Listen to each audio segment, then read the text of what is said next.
You are listening to the Tri-Order Transmissions WeeklyTrek, episode 29.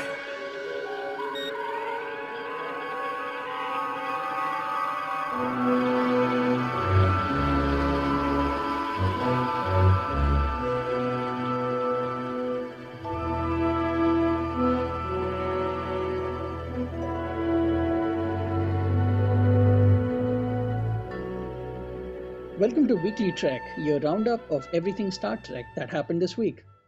Transportation of major updates, replication of new merch, Section 31 caliber fan speculation.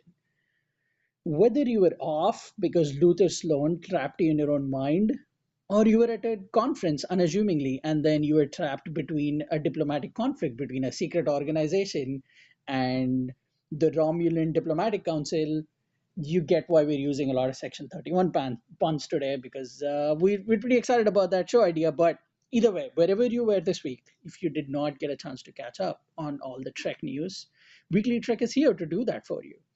Joining me today to dish out all our updates on everything that happened in the Trek universe, and a lot happened this week, is the wonderful, the one and only 23-year-old Trekkie. Hey, Ali, how are you? Hey, I'm great. Thanks for having me back on again to talk about another new week of exciting Trek news. That's definitely one of the things we'll be doing on this episode. We will be discussing LeVar Burton shares fond Trek memories, Mycellial network comes to life in new research, Jason Isaacs dishes on the Mirror Universe twist, and more. Michael Chabon gives us a peek into the writer's room. Aldis Hodge shares his experience on short treks. And before we get out, we'll talk about that little news about another Trek show possibly being on the way, along with a mini review of the short treks episode Calypso. So, first things first. Just did you have a good week this week? Did you feel like there was a lot of Trek news?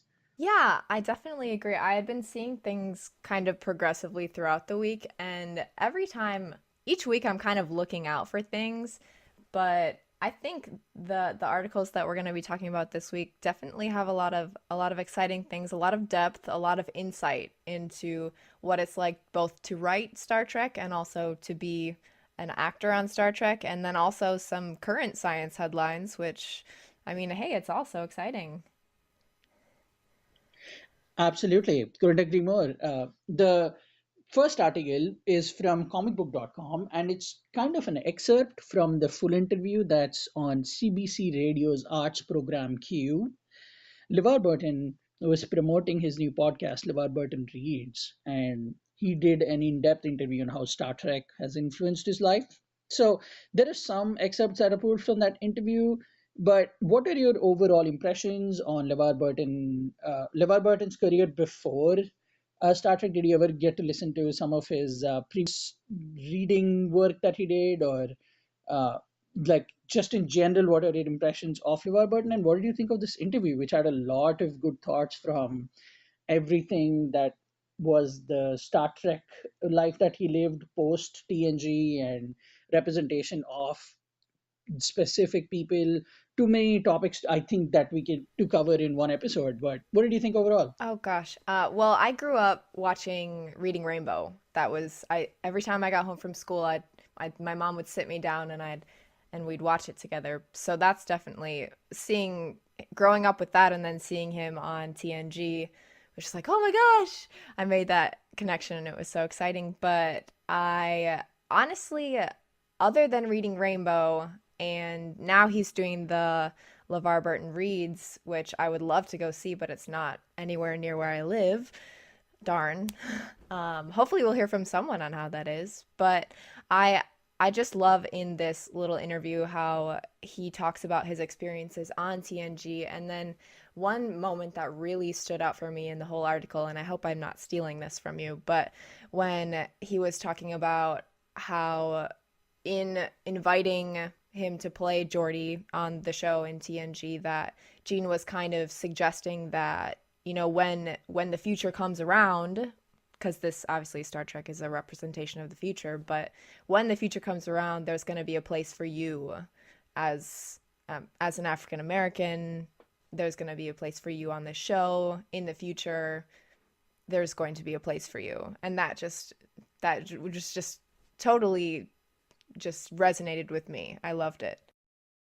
No, you're absolutely not stealing from me. That was a great point that I didn't think of. The one that stuck out to me mostly was the lack of representation that he talked about. Like that, I'm directly quoting from the article. He said, in America, where it was rare to see black people on TV except on the nightly news during the Vietnam era, when most of the soldiers we were sending to the theater off were black kids, Star Trek was huge. Like that impact stood out to me. But his hope for the future also stood out to me much strongly. Like there is this sub genre of fiction called Afrofuturism, which mainly represents futuristic sci-fi within the black community.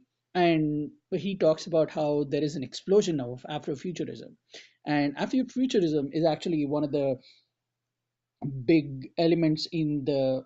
This is Trek, non-Trek related, but in the movie Black Panther, that's where a lot of Wakanda comes from, is Afrofuturism. So it's very cool that he brought that up and he talked about it, and just just all kinds of interesting stuff in this article. Yeah, it really is. I love these little like tidbits of insights that we get to see into I mean, either writers or actors or actresses, where we don't just get to see their view on playing their own character, but we see what playing that character was like for them, how it like impacted them personally, which is incredible because sometimes we don't think about it. Sometimes we're like, well, they came to work every day and they read their script and they did what they needed to do, but then in the end it can have such a profound impact on you as a person playing a character like that. Hey, before we move on to the next article, do you prefer the visor Geordie or the reworked eyes Geordie? Visor Jordy, 100%. What about you? There you What's go. you? What's your answer? That's the official word from one of the coolest Trek cosplayers. So if she thinks the Uh, visor Geordie is cool, who am I to argue with that? what about you? What do you think? Oh, definitely visor Geordie. He looks so cool with the visor. Like not just the fact that it was a way to represent a black character in a new way, but the fact that they could take a physical disability and rework it to make it look cool. Like, you know how Professor X has that wheelchair that looks so cool that you are like, I wish I could sit in that wheelchair, never once thinking, oh, wait, he's in that wheelchair because he can't walk. You're thinking that's just a cool way to see a character move around. Just I love Hmm. when people do stuff like that, when they turn a disability or something physically holding a character back into an interesting way to show them. So yeah, definitely Visor Jody for me. Oh, good, absolutely. And I mean, speaking of Star Trek having impacts on real life, moving on to our next article from the New York Times, some exciting mycelial network headlines, I guess, in a way. ExxonMobil is doing studies in Southern California, and these studies are being done on algae so that it may one day possibly become the future of biofuels, among other things. And, I think this sounds kind of familiar, Shashank. I don't know. Maybe Star Trek Discovery. Sounds kind of familiar, don't you think? Oh yeah, that's the show that everybody hates, right? That has zero impact on the community, and it's not Star Trek. Is that the show you're talking about? Yeah. Yeah, I think it is. Yeah. But No. this is so exciting because I love articles that, Star Trek technology is becoming real life. And if that's not exciting, I don't know what is. And honestly, I'm not a huge science person myself, so some of this stuff in here I'll need to decode a little bit over time, but the ExxonMobil is working to decrease their carbon footprint and also as transportation is expected to increase over the next few years, it's important to invest in sustainable fuel alternatives. So, I mean, what did you think of this article? You might be more technically savvy than me. Well, when I read it, it was such a wonderful article to read. Nowhere in the article is Trek mentioned, by the way. I just included it in a rundown because as soon as I read it, I couldn't help but connect it to the show that everybody is talking about in the community that literally has biofuel helping it jump from one place to another. As soon as I saw that, I was like, oh my God, that is art imitating life, imitating art. That is beautiful. And this is being done by the ExxonMobil people. And no matter what you think about them, the article mainly talks to a lot of their research wing people, and they're talking about what some of the processes and how this is coming about. Here are some really fun facts. This algae based biofuel on a single acre can produce 2,200 gallons of biofuel. And if you compare that to something like the current crop, no pun intended, of biofuel, which comes from grains of soy, etc., that those can only produce 600 odd gallons. So there is almost a 4-time jump right there. And uh, the article also goes in depth into the challenges they're facing. No, one of the challenges is not that they need a human medium to be connected to the network like Stamets, but it is kind of a big challenge that they're dealing with, which is they're not able to give these algae the nutrition to quote unquote fatten them up. So they said, to hell with it, and they are making their own algae, which I think is awesome. And the article, yes, does go in depth into the process. So it's a fascinating read. It's on New York Times. I'm sure if you type in New York Times algae biofuel, they have flowcharts and they have interesting diagrams. But to me, overall, this is just the next step in Trek bringing technology to life. We got the flip phone, we got some of the computers looking the way they do. I still argue that the tablet was first shown in TNG before anybody thought of it. So this is just the next step in Trek bringing technology to life. And people say so many things about Anthony Rapp, but when he goes to every convention and makes it a point to say, the science we're showing is based in the real world, this is what he's talking about when he talks about the mycelial network. So yeah, just a fascinating, fun article to read.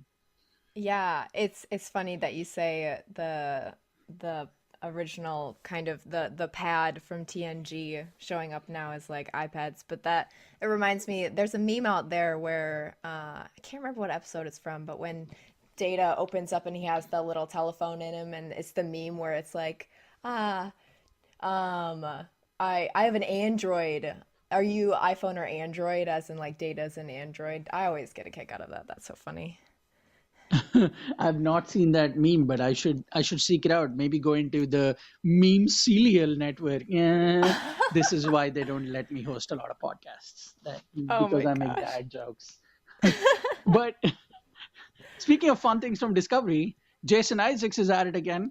He's sowing all those crazy seeds of deception and uh, ideological craziness and creativity. He recently did an interview promoting the new Blu-ray release, which StarTrek.com and ComicBook.com pulled from it. So it's an excerpt, and they asked him a bunch of questions ranging from, first and foremost, how cool was it to play mirror universe character. I should have said this before, but come on, the show has been out for a year, so spoilers for season 1 of Discovery. But he goes into a lot of detail about how the writers' room and just the creatives and he worked together to make sure that uh, the twists were kind of not just breadcrumbs, but the way he says it is they were baguettes. If you go back and watch the show right now, you could see I loved what that. exactly he's trying to do. And one of the cool things he says in this is, have you ever sat down and wondered? I'm paraphrasing. Have you ever sat down and wondered why I would go in and choose that one ship that Burnham is in and find her? And like, why wouldn't you think about things like that? So just lots of interesting topics in this thing that he brings up. First and foremost, what did you think of Jason Isaacs? Did you love him, hate him? He's a terrible human being. I get that. Not Jason Isaacs. Not him, but Lorca Lorca. is a terrible human being. But what did you think of his portrayal, and what did you think of this article? I actually really enjoyed his portrayal as, I suppose, Mir Lorca is what we're talking about. I loved that it was different, and from the start, I knew something was like off about him. I think everyone that watched Discovery is like, okay, this is different. Like, what? This is like not ethical. What's going on? But I honestly, I it kept me on my toes, and that's what I liked. But in this article, I love that he talks about how he was acting with not just as his character with a hidden agenda, but that he had to approach the way he was going about everything with his hidden agenda. And obviously, when we first start to see Lorca or Mir Lorca, we're like, why? What is his agenda? Why is he doing all this? And we're left with the burning question of now, where is Prime Lorca, or will we see Prime Lorca? And I know that's been elaborated on a little bit in the novels, which I have not read, which I'm looking forward to. But just man, I love him as an actor. I thought he played the part really well. Very devious. So I don't know if you remember this, Ali. A few months before all of this came out and the big twist was revealed, there were articles going around speculating that the Discovery might actually be the first ship of Section 31. And I was one of those people that bought into that idea because I saw Lorca doing the things he was doing and betraying the ideals of Starfleet for the greater good and trying to get his way in everything. And I thought, you know what? That's just maybe them showing us another Marcus like character from Into Darkness and showing us how really Section 31 is going to be born in this universe. So I'm going to go along with that. So I did not see that twist coming at all. That was a beautiful twist. But he the article itself also is very insightful in that he talks about not just the way he crafted the character, but the amount of work that went into it. And he really, I think it's a mistake if Discovery doesn't take advantage of Prime Lorca and brings him back in. And we actually, given the portrayal of Mirror Lorca, I think we as fans are owed what a good Lorca would be like. And I'm sure that guy's out there. And at the end of the article too, he says that guy's out there. I'm just saying. So I'm sure it's not long before we see our good, hopefully good Prime Lorca come back. Yeah, yeah, absolutely. And I mean, speaking of some more Star Trek Discovery news, Trek Movie did an article about Michael Chabon where he talks about his short treks experience, both as a co-writer of Calypso, but also being part of the writers' room for the Picard show, which is unfortunate that in the article we didn't really get any insights into the Picard show. Darn, next time. But Michael Chabon Because being, what? Remember oh, the reason he gave? didn't he say that? I can't remember. Did he just like something like my lips are sealed, or I just can't say anything about it? No. He said, if I say anything, Section 31 will kidnap me. Oh yeah, now I remember. What a great like twist, or what a great thing to say. I love this article because he, number one, he's amazing if you've ever seen any of his other work, but also he was coming into writing for TV. He was more used to writing novels, so there's definitely a difference between screenwriting and then writing novels. So it's kind of reminiscent of in college, I took a screenwriting class and I thought it was going to be easy peasy, and it most certainly was not. But he talks a little bit about what it's like being in the writer's room, and then also how he got into Star Trek, or who had an influence on him about getting into Star Trek. So, Shashank, what do you think of the article? Well, first off, I think it was a big mistake for them to not go with the awesome headline that I made up in my head, which is From Pulitzer to Pew Pew, how Michael Ah, Chabon jumped into yes. Star Trek. So, like, just That you why? should Why just would you? email Why would you them. miss out on that opportunity? Just type them up an email and be like, "Hey, this would have been better." Uh, but the article is very insightful. He again goes into just fanboying. He talks about his childhood and how he watched it with his babysitter, the original series, and he goes into some details about how he got the opportunity to write Calypso. And like he says within the interview too, that actual mysteries within Calypso are meant to be mysteries, and we're meant to speculate as fans about some of the things that happened in Calypso. For those of you who hang around at the end, I'm sure we'll discuss a few spoilers and do a minor review, and we'll talk about those mysteries. But very very insightful article, and it actually the more you dig into it from the actual link that I shared, you can find that this was actually done for the Jewish News of Northern California.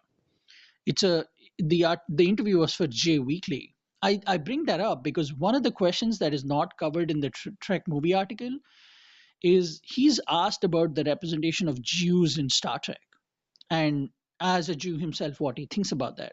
So one of the things he says is that, well, forget Jews.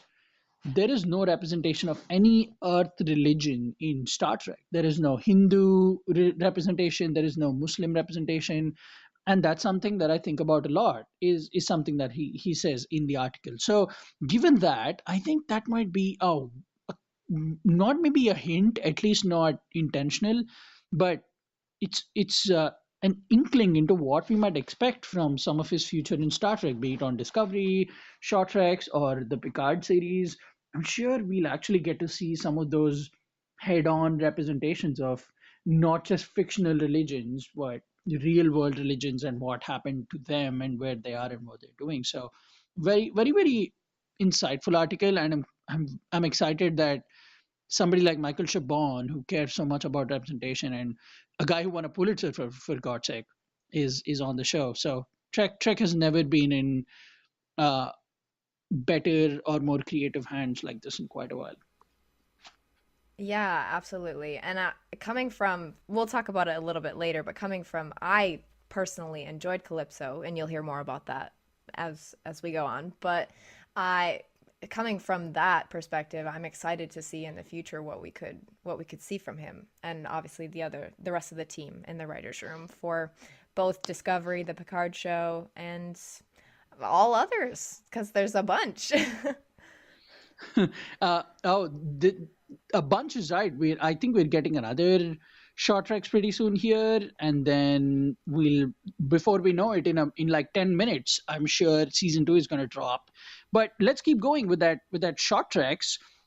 Comicbook.com did a Q&A with the awesome Aldis Hodge, and he talks about introducing craft in Calypso. A lot of big topics here. So some of the main things like, hey, do you know anything about Star Trek? And he says, oh yeah, I've seen the shows, I've enjoyed the movies, I'm a big fan. And then he's asked about, do you know Michael Chabon? Do you know any of his work? And he was like, he's honest about it, which I appreciate. He said, no, I met him on set, and uh, the coolest thing to me is he says at one point, I'm paraphrasing within the interview, he says, hey, this is the level of skill that we have going on around here, is something that popped into his head while he was working on Calypso. And he's like, what am I doing here? That just shows how, even though somebody who's clearly good at his job, and somebody who has the skill to be there also is so humble and just happy to be there. It's nice to see just actors and fans getting a shot at Trek and being a part of the community and helping it grow. But lots of thoughts on Calypso. But what did you think of this interview, and what do you think about Aldous Hodge? I'm a straight dude, but that's a hot guy right there. Well, I agree. He is very attractive. But I loved I don't tell my husband that. But I love this article, and I loved Aldous Hodge. Correct me if I'm wrong, but is he not also in what is it, Dark Matter? Something like that? I feel like I heard that. That might not be correct. I just started watching it, so but I loved what he talks about, kind of his experience working on Calypso, and then also the fact that, I mean, if you've seen Calypso yet, there's not very many characters besides him and the AI. So I'm sure an interesting experience getting to really hash into your character, because there's no other characters. And I love how he talks about when he was kind of really working through what craft is like, in that he had to lock into the depth and of emotion of his character, and how he really just not just had to like read the lines, which I mean actors obviously have a bunch of different methods to get into character. There's method acting, there's oh gosh, I'm no actor or actress. So I just loved how he talked about, first of all, that he had to really embody this character, like embody craft as I just see I'm trying to talk about it without giving too much away, and it's really hard. But if you read the article, it'll tell you a little bit more about Kraft as a person. And also, I loved how he said that he grew up watching Star Trek, and he did say that he is liking Discovery and that he likes Sonequa Martin Green, which I do as well, and I loved her in Walking Dead as well. So One thing that stood out to me in terms of his acting is in the article he says, so I didn't really have to imagine too many traits for Kraft. If you're fighting aliens on screen, or if you're fighting some gangsters on screen, the rooted nature of that honesty is survival. So all you have to do is think, I have to survive, and how does that look like? That's such a fascinating insight. I never thought about. I always thought, when you go into acting, you think about maybe there is a certain way to do sci-fi, there is a certain way to do historical fiction, there's a certain way to do romance. But it just seems like that's a good way to look at it, especially in something that is not related to a non-survival situation, like maybe a rom-com, where if you're really thinking all I have to do is survive, that's a really cool way to look into acting in general, irrespective of the genre. But this is no spoiler. One really cool thing that he missed out on, I think, again, awesome interview. But if I was there, I would have at least just said to this question, I'll give you the original answer and what I would have said. He said, the question was, it is quite a performance, especially considering, without saying too much, you're performing alone for most of the episode. And he says, I am, it's me, myself, and I. I would have said, I am, it's me, myself, and AI. And that would have been, I would have been floored. That would have been the best answer. But maybe oh my that's another reason why gosh. they'll never bring me on Star Trek, because I'll make dumb puns like that. That's my third dad joke in this interview. Oh my God. Oh my gosh, There's something wrong with me. that was perfect. Speaking of Star Trek Discovery, I'm so excited that last time I was on Weekly Trek, I got to announce a new Star Trek show, and also this time I get to announce a, I guess, rumored Star Trek show. This is coming from Deadline, and Mycellial, Yeoh, who plays Season 1's Captain Georgiou and also Emperor Georgiou, is reportedly in talks to star in a Section 31 spin-off on CBS All Access. Nothing has been confirmed yet. There was a question asked to a CBS spokesperson about the show, but they denied a comment. But I mean, we're already going to see Emperor Georgiou in Season 2 working with Section 31, and I'm just excited to see more of her. And I don't know, what do you think, Shashank, about a Section 31 show? I have been metaphorically and a few times literally just been quivering with excitement. I confess, I know there are some people who don't like that storyline, but I'm one of the people who really, really bought into the whole storyline. For those of you unfamiliar, I also do another Star Trek show on the Tricorder Network called WeeklyTreks. And one of the first things we did when we started the show was do a 3-part series about spies in our star society, in which we compared a lot of the real world spies to spies within Star Trek, and we did a big segment on Section 31. So I personally am very excited. I really hope they go the route of, we want to show you the dirty work that needs to happen to uphold something like the Prime Directive. Because on the surface, you have this really hopeful message that, everything is about peace and everything should be about friendliness and diplomacy and resolution of conflict through nonviolence. While all this time, there is a dark underbelly to Starfleet that exists to do the dirty work. Do the things that the other people will not do, that nobody will know about if they can help it. And that's a really good conflict to me. I think that's a great idea for a show, and I hope they go that route. If they are adventurous enough to give us an old man Picard and comedy set within the lower decks of Star Trek ships, I'm sure this is just another great way to explore the ever-expanding universe of shows that are announced or are rumored to be announced.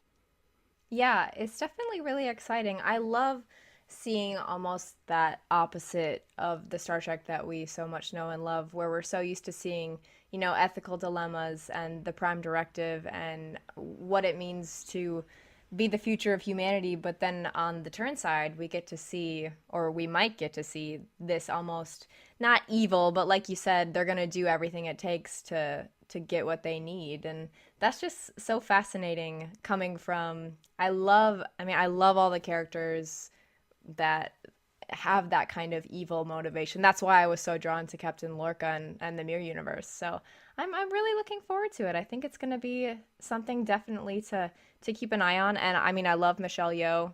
She's just an icon. So I can't imagine it'd be anything but good. I am really going to just smash a bunch of root beer cans against the wall, though, if they do something dumb like give us Young Man Luther, like go back and give us a prequel. I really hope they also stick to Michelle Yeoh as that main character, because there is also for that character the conflict of being stuck between these two universes, because in her previous universe, Burnham is, well, spoiler alert, I guess, for Star Trek Discovery Succession, the comic book series, if you haven't read it. But Burnham is dead. The mirror Burnham's dead.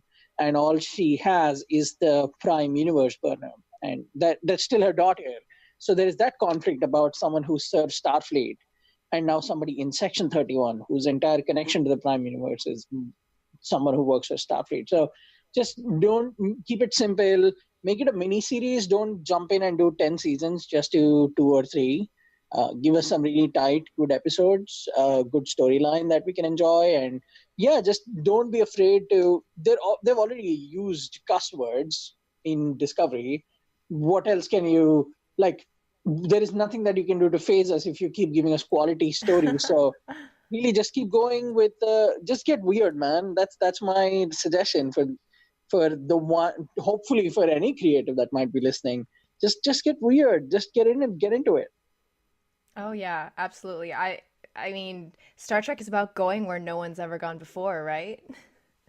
Sorry to be Oh, techie there, but no, absolutely. And speaking of going where no one's gone before, this is the last segment of the show where we're going to talk about going further than anyone has gone before in time with Star Trek Calypso. So here's what we're going to do. We're maybe going to sum up in 2 or 3 sentences each. Both Ali and I, our non-spoiler thoughts on the show, and then we tell you where you can reach out to us and just give you some boilerplate, and then we'll bid you adieu. Or you can stick back and maybe 5 or 10 minutes we'll actually talk about some of the spoilers.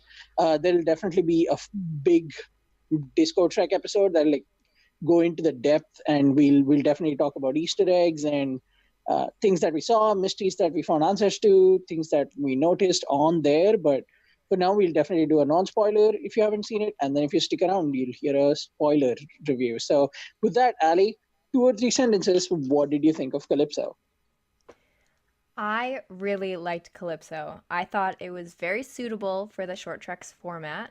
I also thought it was a beautiful story about relationships. I mean, it was set 1,000 years in the future, so it also had that element of wonder, what's going on, curiosity. It had all the right things that Star Trek needs. Yeah, and full agreement with what Ali just said. This is not a spoiler, but because if you've seen the trailer, they show you that Discovery itself is also a character, because the AI comes alive and you hear the voice of that ship. So it's great that they did that they brought that as a character inside. And uh, I, it's a really cool sci-fi short story. It's something that Isaac Asimov would write, or Ray Bradbury would write if they were writing for Star Trek. So good job, Michael Chabon. I'm excited to see what else that guy does. But I'm definitely intrigued by some of the plot lines and some of the mysteries that I'm sure we'll get into for a little bit here and then on Disco Trek. But overall, highly recommend it. Go watch it. It's a fun, quick episode that you can enjoy. But yeah, looks like it's 2 thumbs up from the two of us. You can find this show if you want to reach out to us on @WeeklyTrek on Twitter. That's WeeklyTrek on Twitter. And then I believe it's Weekly Trek on Facebook. And if you are so kind, if you'd like to give us some dilithium and Ractagina to keep us going, you can definitely contribute to our Patreon at patreon.com/the tricorder transmissions. A definite bonus that you can get for $1 or $100 is all kinds of unedited content. And I'm sure you can hear on this latest Weekly Trek how I messed up my recording and we had to do this twice. So there is that for you. But you can find our show there. You can find me on @gutter_hero on Twitter. I love talking comics, Star Trek, anything nerdy. And Ali, where can people find you? You can find me primarily on Twitter, and my handle is @Trekkie. I'm also on Instagram if you want to hit me up there. And my email is the.trekkie@gmail.com. Send me an email, send me a DM, tag me in something on Twitter. I love to hear from you guys. Well, there you heard it. That was our Weekly Trek. Make sure you come back next week. We'll definitely have a lot more Trek news for you. Hopefully, I can bring Ali back because she's just as big a comic nerd as I am, and we can do a review on Star Trek versus Transformers #2 that comes out this Wednesday. So, and hopefully, Ali will again have the pleasure in the next few weeks of announcing another Trek show. I hope so. Yeah, they'll keep making it. We'll keep watching it. With that, here's our official Live Long and Prosper. And after that, there'll be a 5-second gap. It's just silence that we want you to leave you with before people sign out or people stay on for the spoiler review. So with that, live long and prosper. Hey, you stuck around. Good for you. You either saw the show and you know exactly what happened, or you just don't care about spoilers. I don't know. I kind of respect that kind of I live on the edge craziness. So either way, welcome back. So Ali, now jump in with all your spoilers. Tell us some of the things that you enjoyed, overall thoughts, cinematography, direction, story, and spoilers galore. Okay. First of all, I love the opening shot that we see when Kraft's ship is kind of being towed in by the Discovery. You see it come on screen, and it's like it's being dragged towards the Discovery, and the Discovery's upside down. And that's just a beautiful shot. And the Discovery is a beautiful ship. But oh gosh, I thought that it was incredible, and as both a story and then also I liked that it didn't really have to have that element of, no fancy warp capability or no fancy guns or no fancy shooting. It was about the relationships. And I mean, I feel like the first Trek was very much like that, or first short Trek was very much like that as well.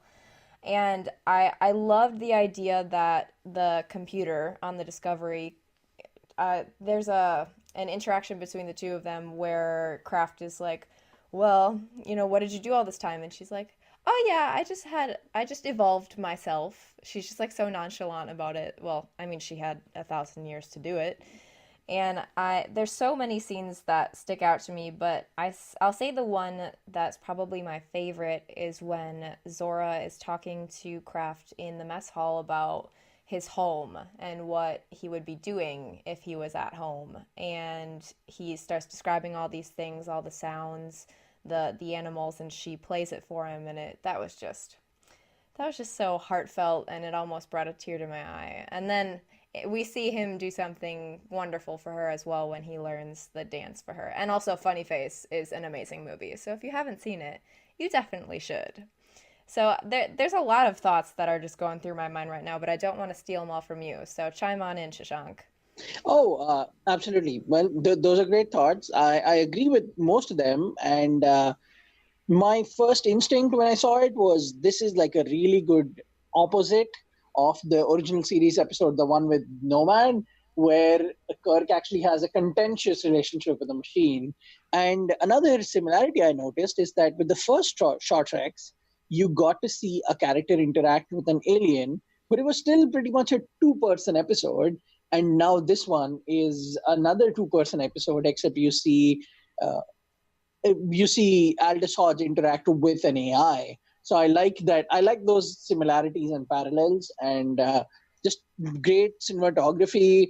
It's a very simple story. It's a computer that helps a human being heal back, and the human being decides to do something sweet for that computer. And it's kind of a meet cute story. It's not really a love story, but it's great that he helps her bring in that evolution, that next step of actually getting her to a point where, well, like the best way to describe the plot is he crash lands into this abandoned Discovery 1,000 years in the future, and Discovery helps uh, him come back to life. And while he's there, he finds out that Discovery itself loves and enjoys watching art, experiencing art, and so he decides to do something sweet, and that's when he learns a dance routine and asks Zora, the Discovery AI, to come up with her own physical appearance. And the resolution of the plot is that they both have a sweet moment where they've helped each other, and then she sends him off on his way. But it was a very nice show to watch cinematographically. I don't even know if that's a word, but let's say. Uh, but it seemed like Discovery. It felt like Discovery, even though it wasn't the Discovery that we've known throughout season one. Just lot of good stuff, lot of wonderful elements that were thrown in there.